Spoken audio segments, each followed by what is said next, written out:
I am excited. We've got a new fresh face here in the Austin LinkedIn video series.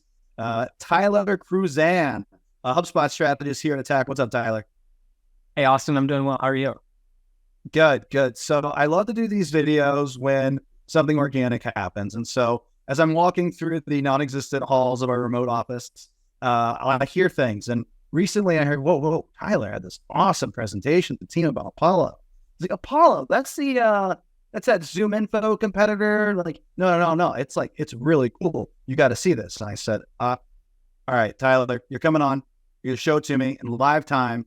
So that kind of sets it up. Why don't we take a couple steps back?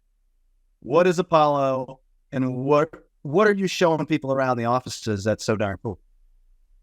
Sure. Yeah. So Apollo is, a really powerful sales intelligence tool that I think is suitable for a lot of different sales teams, and that's really why I'm bringing it up to different team members. They've got a really awesome business model with a free to entry, zero cost account creation to get, allow you to try it. And it kind of sets you up, with a CRM if you've not used one before. So hoping to get more clients involved with Apollo and sharing more with the team there.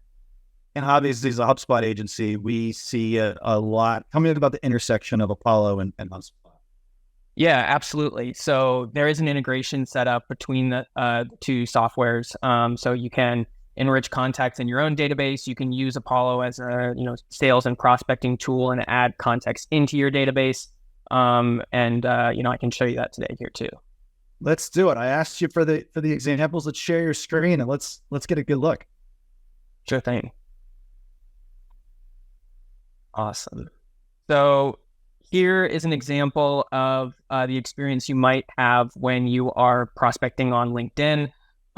Here we've got the Apollo Chrome plugin installed. So once you go to an individual LinkedIn profile, hold on, let me take a couple steps back. All right, so we're hanging out. We're checking out our BDR, our gal Savannah. We're on her LinkedIn page, and we've got Apollo connected here via Chrome app. So what are we looking for? What can it do? We're going to slightly dock Savannah today. Is that right? So like that is right. Yep. Okay. All right. We're gonna do it. It's all right. We got pre-approved. So yeah, once you click in on this extension here on the right side, you'll get a little glimpse of what Apollo has information wise on Savannah. You could click right into that Apollo account. You could save that account if you are ready to use credits to grasp that contact information. You could go that route, and then of course you can get additional insights around people at the company and different colleagues that are working with the person that you're researching on LinkedIn. Okay, so go back to the prospect. Let's go see Savannah. So if you hit save contact, then where do you save that contact to? Sure. So that's going to save them into the Apollo profile. And then, once you've got that set up into your Apollo account and integrated with HubSpot, you would then be able to, see that contact inside HubSpot. Okay. So let's talk about, so first off, cool, right? Just off the bat, there's a ton of like LinkedIn email scrapers, whatever, but knowing all the other things that Apollo does, what a great add-on just to kind of just start. So let's move over to HubSpot. Looks like you've got some examples here. Yeah. So here inside of... That's not my title. That's not. Yeah, that's right. So this record appears to be maybe not so good. So you can see here in this record that we've got some incorrect information. That is not your title anymore. So ideally, we could bring this contact into Apollo and enrich it with information. And that is what we're going to do. Show me. So here we can go view that contact in Apollo.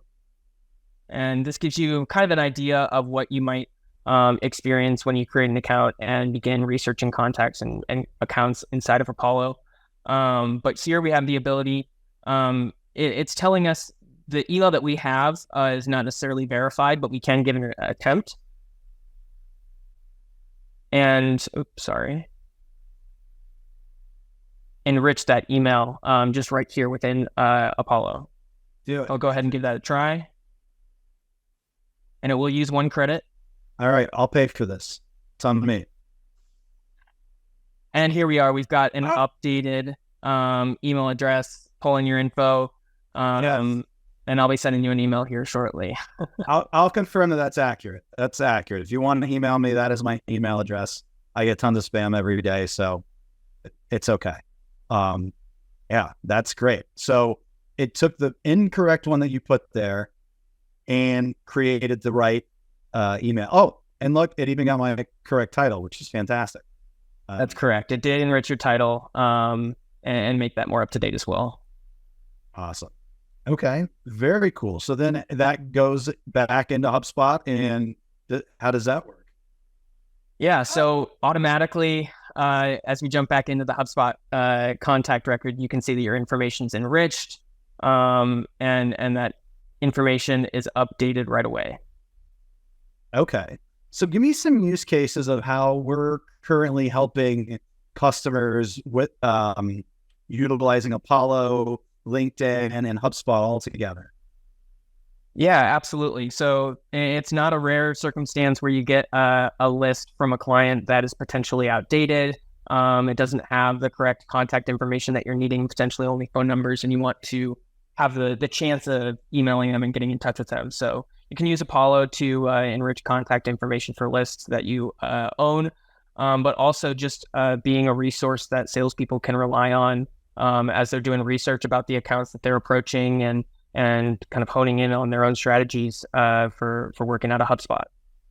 Yeah, and it's great. I like that you showed us kind of these accuracy features and then how they correlate with LinkedIn use case, HubSpot use case. But I know for years it's this big battle for, to get everybody's most accurate data. There's some big players in the space, right? ZoomInfo is a leader. And I told you a story offline about doing some manual stuff with a free Apollo account years ago and getting 100 names on a list and then running it through Never Bounce, and 100 out of 100 were accurate, which was pretty fantastic. What, other than the barrier to entry, right, which I think is a smart move for Apollo, because, anytime I'm talking to a prospect, are you guys using ZoomInfo? Is it worth the cost? That's what they always ask me when they're not using it. Is it worth the cost? And some teams it is, some teams it isn't. But it looks like Apollo is really wanting to make a run here. So where do you see, what type of data does Apollo get outside of the contact data? Are they in the intent data game as well? Yeah, Apollo is also in the intent game, and they do collect a good amount of company information, understanding changes occurring within a company and also different technologies that they're using. So for example, if software as a service company wanted to pair well with another software, they could search based off of that and find accounts and companies using that different types of software. So there's a wealth of different information out there that they store inside Apollo, and it definitely competes with ZoomInfo in terms of intent. Okay. Wow. Really cool.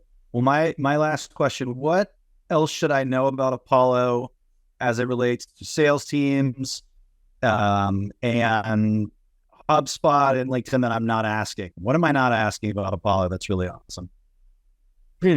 I think that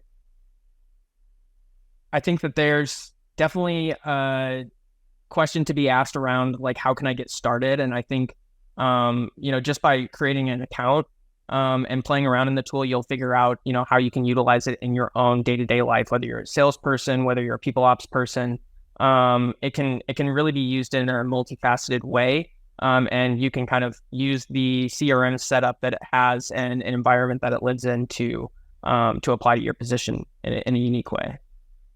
And I love that, right? Because I think we all play around with software. I recently started playing around with a software that all of a sudden integrated with Microsoft Copilot, and that was following me around to all my meetings. I couldn't figure out how to turn it off.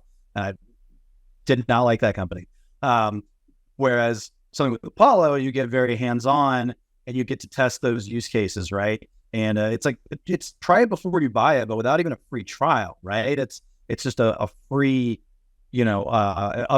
obviously once you get to some of the bigger tools, it costs a little more. But I think that's such a great way for them to be able to get people in and start competing with Zoom Info. So that was awesome, man. I really appreciate you going through and showing me everything. I'm glad we didn't completely dox Savannah. I thought she might be a little upset there. It's okay that we doxed me. I don't even know if I'm using dox right. You're Gen Z. I'm not. Am I using dox? I don't know. It could be that. I think I'm sure that somebody out there is going to pull that information and send you an email. Okay, great. I can't wait for that. Anyway, thanks again, Tyler. I love it when we're Kruzan together. Oh yeah, there we go. Thanks for being on and showing me more about Apollo. Absolutely. Thanks, Austin.